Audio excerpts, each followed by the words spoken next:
देखो हम electrostatics chapter start करने जा रहे हैं।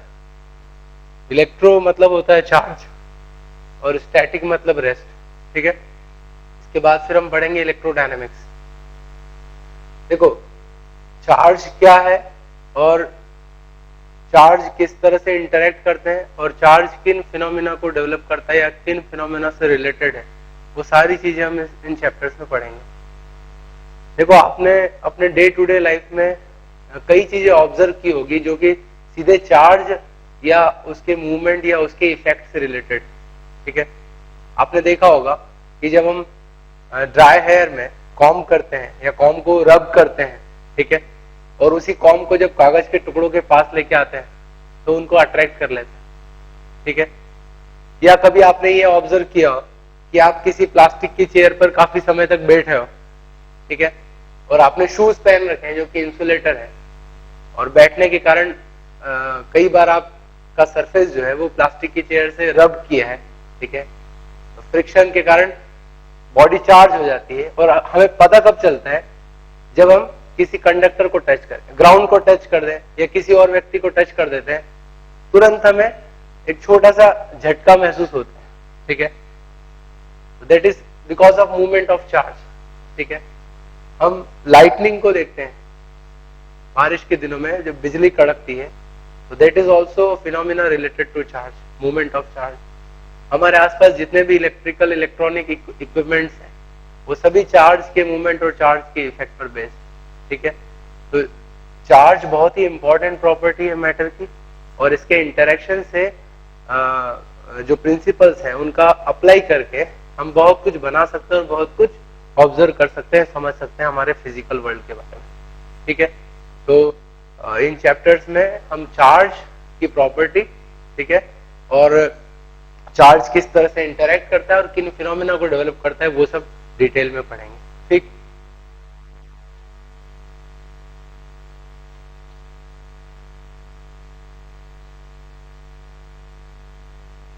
जैसा कि मैंने कहा कि जो इलेक्ट्रिसिटी का या इलेक्ट्रोस्टैटिक्स का फिनोमिना है, ठीक है, वो सभी चार्ज से रिलेटेड है या चार्ज के इंटरैक्शन से रिलेटेड है। तो चार्ज को हमें अच्छी तरह से समझ लेना चाहिए, व्हाट इज चार्ज, ठीक है। अब समझना, अभी जो थ्योरी है करंट वो तो मैं आपको बताऊंगा, लेकिन शुरुआत से इसका डेवलपमेंट कैसा हुआ वो हमें जानना चाहिए, ठीक।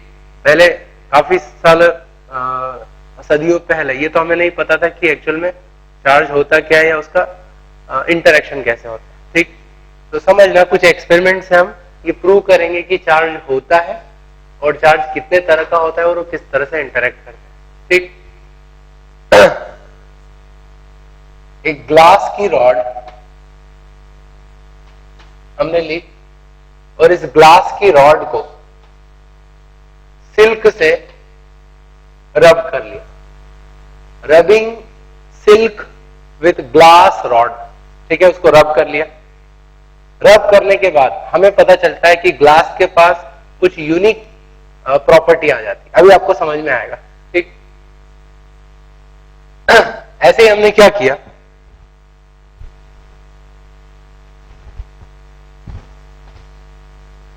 फर के साथ, fur is a type of wool, तो फर के साथ प्लास्टिक की रॉड को रब किया, ठीक है ना। फर के साथ प्लास्टिक की रॉड को रब कर लिया, तो रब करने के कारण, फ्रिक्शन के कारण इसमें भी कुछ यूनिक प्रॉपर्टी आ गई, ठीक। अब क्या किया हमने, समझना, हम दो ग्लास रॉड को एक दूसरे के पास में लेके आए, इन दोनों को सिल्क से ऑलरेडी रब कर लिया गया था, ठीक है। तो ये भी ग्लास है और ये भी ग्लास, ठीक। जब दोनों को पास में लेके आए तो हमने देखा कि both the rods started repelling each other, दोनों एक दूसरे को रिपेल कर रही थी, दूर फेंक रही थी। ये हमने ऑब्जर्व किया। फिर हमने क्या किया, दो प्लास्टिक की रॉड को एक दूसरे के पास में लेके आए, यहां भी हमने देखा कि दोनों प्लास्टिक की रॉड एक दूसरे को रिपेल कर रही है, ठीक। फिर हमने क्या किया, एक ग्लास की रॉड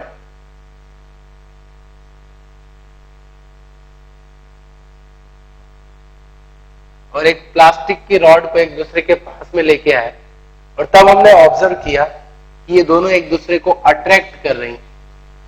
ठीक है, ये जो अभी हमने एक्सपेरिमेंट किया इसमें हमने देखा कि जब उनको चार्ज कर दिया गया या रब कर दिया गया, रब करने के बाद में उनमें या तो रिपल्शन हुआ या अट्रैक्शन हुआ। जब नॉर्मल ग्लास रॉड या नॉर्मल प्लास्टिक रॉड को एक दूसरे के पास में लाते थे तो कुछ भी नहीं होता। तो सबसे पहली बात तो ये तय हो गई कि जब हम उसको इन ऑब्जेक्ट के साथ रब करते हैं तब उसमें कुछ यूनिक प्रॉपर्टी आ जाती है, रब करने से पहले वो प्रॉपर्टी उसमें नहीं थी। ठीक है, ये पहली बात। दूसरी बात, उनमें इंटरेक्शन होता है, फोर्स लगता है। अब फोर्स कौन सा लग रहा है इसको थोड़ा सोचो। जब हमें नहीं पता था इलेक्ट्रिसिटी के बारे में तब ग्रेविटेशन के बारे में तो पता था, तो तब ये पता था कि अर्थ खींचती है, फोर्स लगाती है।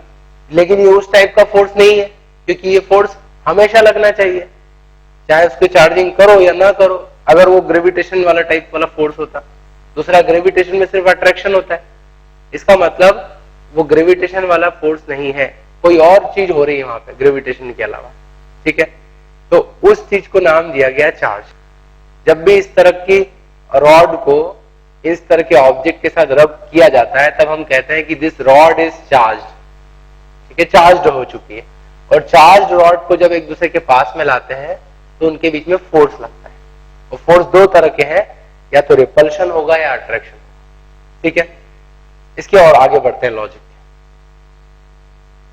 हमने और भी अलग अलग एक्सपेरिमेंट किए अलग अलग तरह के ऑब्जेक्ट के रॉड के साथ।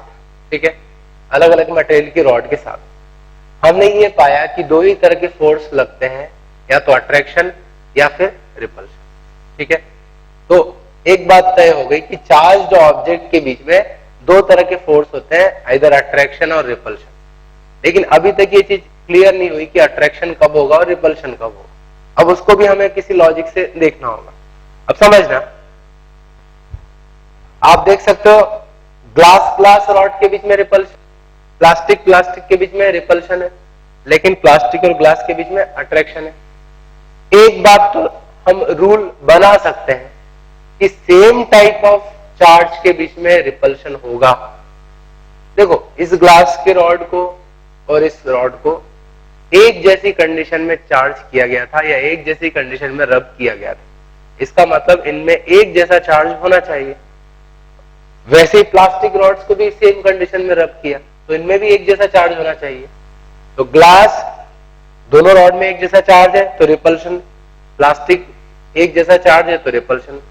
मतलब एक बात तय हो गई कि जहां भी same type of charge bodies हैं उनके बीच में रिपल्शन होगा। तो like charges repel each other, ये चीज हमने देख ली। दूसरी बात, अगर ग्लास और प्लास्टिक दोनों में एक जैसा चार्ज होता तो अगेन इस रूल से यहां भी रिपल्शन होना था, बट अट्रैक्शन हो रहा है। इसका मतलब ये हुआ कि ग्लास और प्लास्टिक दोनों में डिफरेंट टाइप का चार्ज होगा। ठीक है, अच्छा, ऐसे ही एक्सपेरिमेंट और दूसरे मटेरियल के रॉड के साथ भी किए गए, वहां भी ये दो ही चीजें ऑब्जर्व हो रही थी। तो अब हम इस निष्कर्ष पे पहुंच सकते हैं कि दो टाइप के चार्ज हैं, एक ग्लास जैसा चार्ज और एक प्लास्टिक जैसा चार्ज। ठीक है, इनके कुछ न कुछ नाम दे देना चाहिए। तो ग्लास रॉड पे जो चार्ज होता है आफ्टर रबिंग सिल्क, उस चार्ज को हम प्लस कह देते हैं।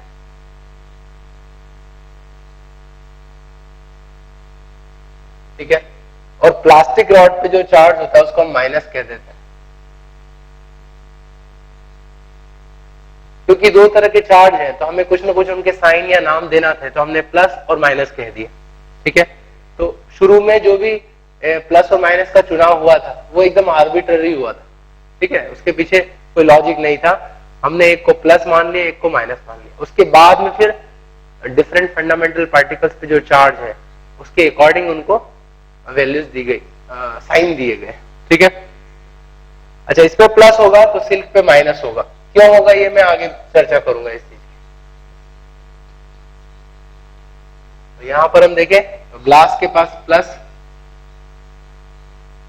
इधर भी plus, repulsion. Plastic minus repulsion, plus और माइनस के बीच में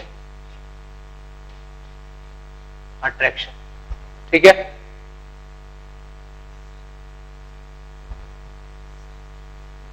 तो ये जो एक्सपेरिमेंट है, इस एक्सपेरिमेंट के बाद हम इस निष्कर्ष पे पहुंचे हैं कि इस तरह के फ्रिक्शन के कारण एक प्रॉपर्टी आ जाती है जिसको हम चार्ज कहेंगे।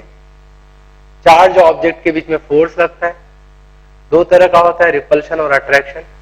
उसका कारण है कि दो तरह के चार्ज होते हैं, प्लस और माइनस।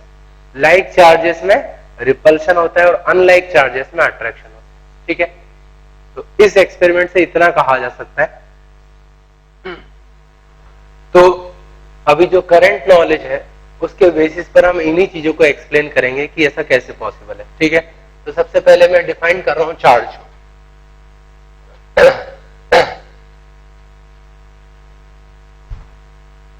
तो charge is that property of matter और particle, charge is that property of matter or particle through which the particles interact electrically, through which the particles interact electrically। Particles के बीच में या objects के बीच में जो electrical interaction होता है उसका कारण है कि चार्ज। हर पार्टिकल के साथ एक चार्ज एसोसिएटेड होगा, उसके कारण इलेक्ट्रिकल इंटरेक्शन होगा। ठीक है, अब ये चार्ज रहता कहां है, कितना इसका वैल्यू होता है, तो समझना, note this thing that every fundamental particle is associated with some charge. ठीक है, जो पार्टिकल्स होते हैं उनके पास कुछ फंडामेंटल प्रॉपर्टीज होती, जैसे मास, चार्ज, स्पिन, और ये पार्टिकल की प्रॉपर्टी है, उसकी कैरेक्टरिस्टिक है, मतलब वो चीज उसके लिए कांस्टेंट होगी। जैसे एक इलेक्ट्रॉन का मास कांस्टेंट, रेस्ट मास की बात कर रहा हूं। ऐसे ही उस पर जो चार्ज होता है वो भी कैरेक्टरिस्टिक है, मतलब वो फिक्स, उसकी स्पिन भी फिक्स है। तो उसी तरह की ये फंडामेंटल प्रॉपर्टी है, मतलब इस तरह के फंडामेंटल पार्टिकल्स के साथ ये प्रॉपर्टी एसोसिएटेड होगी। ठीक है, तो क्या लिखा आपने, every fundamental particle is associated with some charge. ठीक है, और वो उसके लिए फिक्स होगा। अब नॉर्मली जो हम ऑर्डिनरी मटेरियल की बात करते हैं तो हमारे पास तीन स्टेबल पार्टिकल हैं, इलेक्ट्रॉन और प्रोटॉन और न्यूट्रॉन। उनके पास कितना चार्ज है वो हम देख लें। तो इलेक्ट्रॉन, इसके पास जो चार्ज है वो है 1.602 इंटू 10⁻⁻19 कूलम, ये उसका मैग्नीट्यूड है। और जो चार्ज है वो किस टाइप का है, दो टाइप के चार्ज है, प्लस और माइनस, जो अभी हमने बात की, जिसमें निगेटिव टाइप वाला चार्ज, मतलब जो प्लास्टिक में जो प्रॉपर्टी थी रब करने के बाद, बिल्कुल वैसी प्रॉपर्टीज इलेक्ट्रॉन के पास थी। ठीक है, ये जो वैल्यू है इसको स्मॉल ई से डिनोट करते हैं, इसलिए इसके चार्ज को हम लिख सकते हैं -e। ऐसे ही प्रोटॉन की बात करें तो एक प्रोटॉन के पास भी इतना ही चार्ज होता है जितना इलेक्ट्रॉन के पास है, लेकिन इसकी प्रॉपर्टी जो है वो ग्लास रॉड से मैच करती है। जिस टाइप का चार्ज ग्लास रॉड के पास है, सेम टाइप का चार्ज प्रोटॉन के पास है, इसलिए मैं इसको पॉजिटिव कह रहा हूं। ठीक है, दैट मीन्स +e। और तीसरा पार्टिकल जो एटम में होता है that is neutron. So as the name suggests, it is neutral। तो न्यूट्रल मतलब जिस ऑब्जेक्ट के पास चार्ज नहीं उसको हम न्यूट्रल ऑब्जेक्ट कहेंगे, जिसके पास चार्ज है उसको चार्ज ऑब्जेक्ट कहेंगे, जिसका चार्ज होगा 0। ठीक है, इस पर कोई चार्ज नहीं। अब जो ऑर्डिनरी मैटर हमारा बना है, हमारा आसपास का जो फिजिकल वर्ल्ड है, वो ये तीनों पार्टिकल से मिलके बना है। इसका मतलब इन पार्टिकल्स के एक्सेस या डिफिशियंसी या उनके जो बैलेंस होगा उसी के कारण चार्ज का फिनोमिना होता है। तो कोई ऑब्जेक्ट के पास चार्ज है तो चार्ज होने का कारण है उसमें इलेक्ट्रॉन और प्रोटॉन है, उनके पास चार्ज है तो उनमें कुछ इम्बैलेंस हो गया होगा, उस इम्बैलेंस के कारण ये चार्जिंग हो गई। अभी मैं आपको बताऊंगा वो इम्बैलेंस कैसा होता है, ठीक है।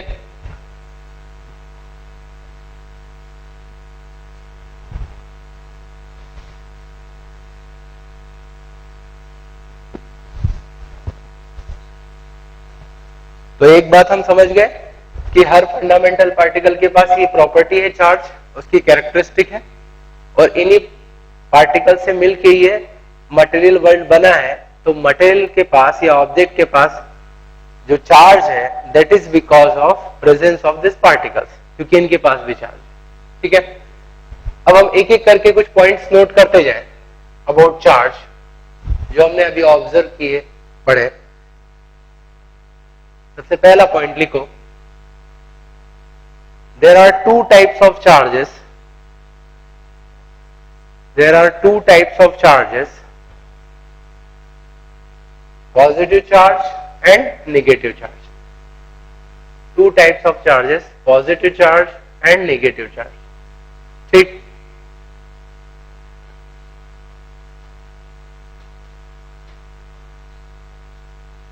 नेक्स्ट जो हमने एक्सपेरिमेंट के थ्रू डेमोन्स्ट्रेट किया था, दैट इज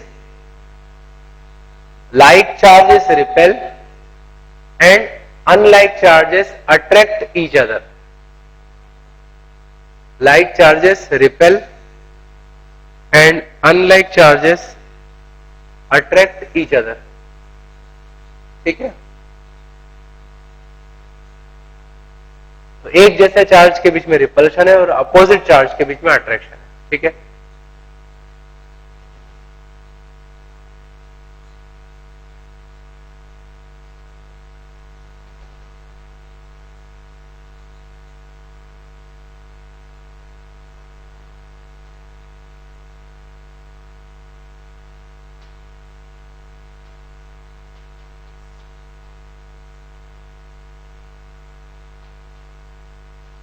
अब इस बात का हम जवाब दें, why an object is charged.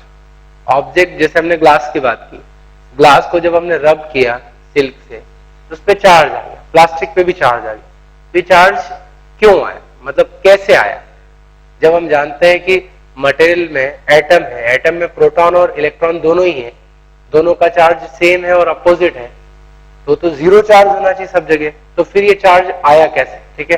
तो उसका हम जवाब दें, समझना, एक न्यूट्रल एटम की बात करें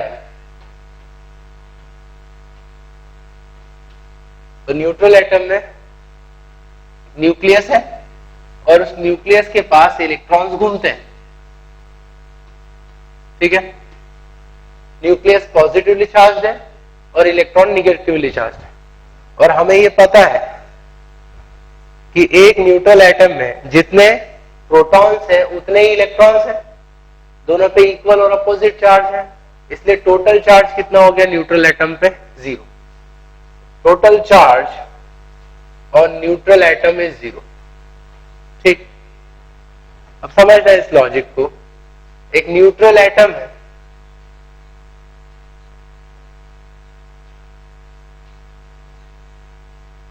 इससे कोई इलेक्ट्रॉन निकाल लिया जाए, इससे अगर एक इलेक्ट्रॉन निकाल लें इसमें से, तो क्या होगा? इलेक्ट्रॉन निकाल लें तो अब प्रोटॉन्स की संख्या इलेक्ट्रॉन से ज्यादा हो जाएगी। एक इलेक्ट्रॉन निकाला तो अल्टीमेटली जो चार्ज होगा इस एटम पे, वो हम बता सकते हैं कि नंबर ऑफ प्रोटॉन्स और नंबर ऑफ इलेक्ट्रॉन्स में डिफरेंस 1 का रहेगा। मतलब एक प्रोटॉन जो है उसके कारण एक्सेस चार्ज होगा, तो इस एटम पे चार्ज कितना हो जाएगा? +E। अगर मैंने 2 इलेक्ट्रॉन इसमें से निकाले होते तो इस पर चार्ज आ जाएगा +2E। 3 निकाले होते तो +3E। मतलब एटम में से इलेक्ट्रॉन को निकाल दें तो वो पॉजिटिवली चार्ज बन जाएगा, जिसको हम कैटायन कहते हैं, पॉजिटिवली चार्ज आयन। वैसे ही अगर एक न्यूट्रल एटम को इलेक्ट्रॉन दे दिया जाए बाहर से, ठीक है, कोई से बाहर से इलेक्ट्रॉन मिल गया और वो भी इसके आसपास घूमने लगा, तो अब इस एटम के पास एक्सेस हो जाएगा इलेक्ट्रॉन का। एक्सेस होने के कारण इस पर टोटल नेगेटिव चार्ज आ जाएगा। एक इलेक्ट्रॉन का एक्सेस हुआ तो चार्ज हुआ माइनस ही, 2 का एक्सेस हुआ तो -2 ही, 3 का एक्सेस -3। तो जितना इलेक्ट्रॉन का एक्सेस होगा उतना ही उस पर निगेटिवली चार्ज आ जाएगा। तो एक बात तो क्लियर हो गई, एटम की बात करें तो इलेक्ट्रॉन और प्रोटॉन का जो नंबर है जब भी उसमें इम्बैलेंस होगा तब एटम चार्ज होगा। इलेक्ट्रॉन ज्यादा है तो निगेटिव चार्ज, प्रोटॉन ज्यादा है तो पॉजिटिव चार्ज। अब सोचो इन्हीं एटम से मिलके कोई भी ऑब्जेक्ट बना होता है, तो ऑब्जेक्ट पर चार्ज आने का कारण यह है कि उसमें ओवरऑल पूरे ऑब्जेक्ट की बात करें तो ओवरऑल या तो इलेक्ट्रॉन की एक्सेस हुई होगी वहां पे या फिर इलेक्ट्रॉन की डेफिशिएंसी होगी, उसी के कारण जो ऑब्जेक्ट है वो चार्ज हुआ है।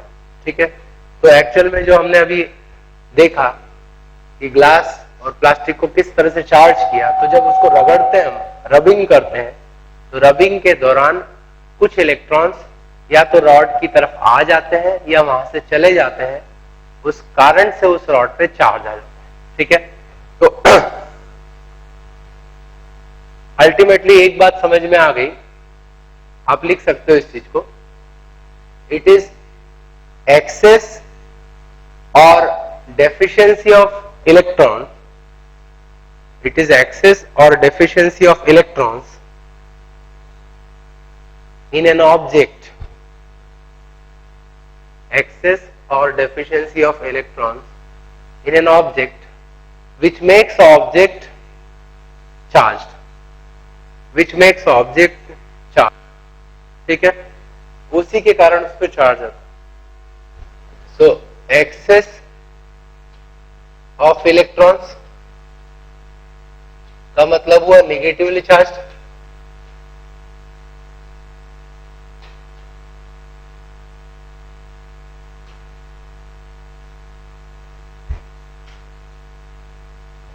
ठीक है।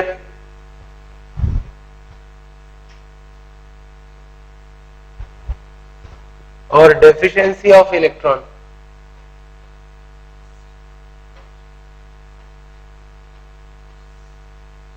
का मतलब होगा पॉजिटिवली चार्ज।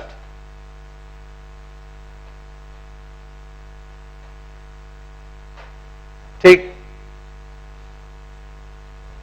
एक इलेक्ट्रॉन का चार्ज -e होता है, मान लो इसमें ऑब्जेक्ट में n इलेक्ट्रॉन्स एक्सेस, मतलब प्रोटॉन्स की संख्या और इलेक्ट्रॉन की संख्या का जो डिफरेंस है वो n इलेक्ट्रॉन एक्सेस है, तो इस पे कितना चार्ज होना चाहिए? एक इलेक्ट्रॉन का चार्ज -e है तो n का चार्ज होगा -ne। चार्ज को हम q से डिनोट करते हैं, तो इस ऑब्जेक्ट का चार्ज होना चाहिए -ne। ठीक है, इसी तरह से मान लो इसमें n इलेक्ट्रॉन की डेफिशिएंसी,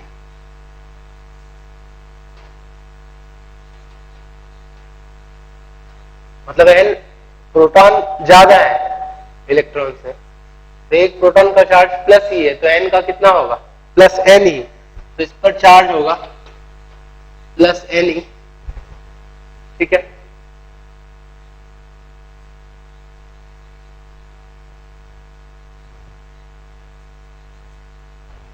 अब एक बात तय हो गई, इलेक्ट्रॉन को तोड़ा नहीं जा सकता है, मतलब स्टेबल अगर तोड़ भी दोगे आप तो स्टेबल नहीं रहेगा, जो भी रहेगा स्टेबल इलेक्ट्रॉन हमेशा यूनिटी ही रहता है, यूनाइटेड रहता है, इंटीग्रेटेड रहता है, और उसका चार्ज हमेशा -e रहता है। ठीक है, और एक्सेस और डेफिशिएंसी ऑफ इलेक्ट्रॉन में जो नंबर ऑफ इलेक्ट्रॉन्स होंगे वो हमेशा इंटीजर के फॉर्म में होंगे, 0 1 2 3 4 5 6। इसका मतलब ये हुआ कि किसी भी ऑब्जेक्ट के पास जो चार्ज है या तो +ne होगा या -ne होगा, where n is integer.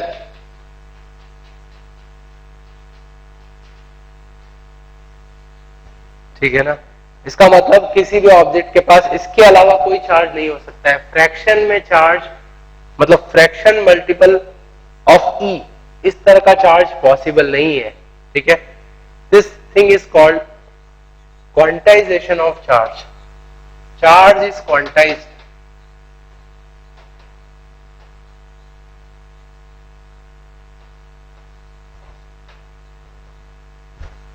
Charge is quantized. Quanta मतलब इस तरह की यूनिट, इलेक्ट्रॉन. तो चार्ज हमेशा क्वांटा में ही मिलेगा. एक इलेक्ट्रॉन, दो इलेक्ट्रॉन, तीन. ऐसा नहीं हो सकता है कि हमारे पास 2.5 इलेक्ट्रॉन एक्स्ट्रा है या 3.5 इलेक्ट्रॉनों की कमी है. इलेक्ट्रॉन हमेशा इंटीग्रेटेड ही रहेगा, तो वो हमेशा क्वांटाइज्ड रहेगा. मतलब 1 2 3 4 5 हमेशा इस तरह से डिस्क्रीट अमाउंट ही रहेगा. कोई भी कंटिन्यूअस वैल्यू नहीं हो सकती नंबर ऑफ इलेक्ट्रॉन्स. ठीक है, वो हमेशा इंटीजर ही होगी. तो चार्ज हमेशा इसी फॉर्म में आएगा. ठीक, मतलब हम ये नहीं कह सकते हैं कि किसी ऑब्जेक्ट के पास चार्ज है 2.5 E. क्या ये पॉसिबल है? प्लस 2.5 E मतलब 2.5 इलेक्ट्रॉन की कमी. या तो 2 इलेक्ट्रॉन की कमी होगी या 3 की होगी, 2.5 की नहीं हो सकती. That means it is not possible. -10 E मतलब 10 इलेक्ट्रॉन इसमें ज्यादा है, एक्सेस है. हाँ, हो सकता है, it is possible. -7.5 E 7.5 electron ज्यादा है, ऐसा नहीं पॉसिबल है. तो चार्ज सिर्फ ±NE यही वैल्यूज अटेंड कर सकता है, इसके अलावा दूसरी वैल्यू पॉसिबल नहीं. ठीक है, तो this principle is known as quantization of charge. ठीक, एक minute. It is called quantization of charge. समझ गए ना इस चीज को? अच्छा, एक बात मैं आपको बता दूं, आप इसको हायर फिजिक्स में पढ़ते हो कि कुछ और भी फंडामेंटल पार्टिकल होते हैं जिनको क्वार्क्स कहा जाता है. और क्वार्क से मिलके ही न्यूट्रॉन और प्रोटॉन बनते हैं. ठीक है, न्यूक्लियॉन्स जिनको कहा जाता है वो क्वार्क से मिलके बनते हैं. और क्वार्क में जो चार्ज होता है वो इस तरह से होता है 2/3 E/3. ठीक है, इस तरह के क्वार्क्स होते हैं. मतलब उसमें जो चार्ज है that is equal to multiplication of fraction by E. तो ये इंटीग्रल मल्टीपल नहीं है, फ्रैक्शनल मल्टीपल है. तो ये तो वायलेट कर रहा है इस प्रिंसिपल को. ठीक, ऐसा नहीं होगा. एक्चुअल में जो क्वार्क्स होते हैं ये अनस्टेबल पार्टिकल है. ये कभी भी फ्रीली स्पेस में एग्जिस्ट नहीं कर सकते हैं. ये बहुत स्मॉल इंटरवल के लिए एग्जिस्ट करते हैं और तुरंत एक दूसरे से जुड़ के या तो प्रोटॉन बना देंगे या फिर न्यूट्रॉन बना देंगे. और प्रोटॉन और न्यूट्रॉन दोनों के पास integral multiple of charge. Proton के पास है +E और न्यूट्रॉन तो न्यूट्रल है, मतलब 0 चार्ज है. तो जो स्टेबल फंडामेंटल पार्टिकल्स हैं उन पर चार्ज या तो +E है -E है. दैट मीन्स ये जो प्रिंसिपल है ये वैलिड है. ये जो क्वार्क्स हैं ये अनस्टेबल पार्टिकल्स हैं, इसलिए इस प्रिंसिपल को ये वायलेट नहीं करेंगे. ठीक है.